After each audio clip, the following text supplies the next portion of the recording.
کندهار اطلاعات فرهنګ ریاست وایي د اسد 24مې د خپلواکۍ ورځې لپاره یې پوره چمتووالی نیولی. د مسؤلینو په خبره د ښار بېلابېلو برخو کې بیلبورډونه او لیکنیز شعارونه لیکل شوي دي.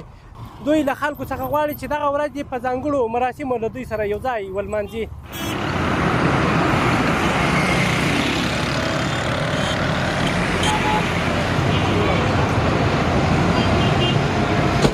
موږ د کندهار اطلاعات فرهنګ ریاست په عموم کې د ښار د ښکلا دپاره د ازادۍ د 24مې ورځې د ازادۍ د لمانځلو دپاره تر دا مهاله پورې د ښار کې په ډېرو ساحو باندې د بیرغانو نښلول شوي دي او د هغه رقمه بینرامو نښلول شوي دي او د هغه رقم د ازادۍ او د خپلواکۍ شعارونه پر دیوالونو باندې او په بیلبورډونو باندې تاسو ننداره کوئ چې موږ لیکلي.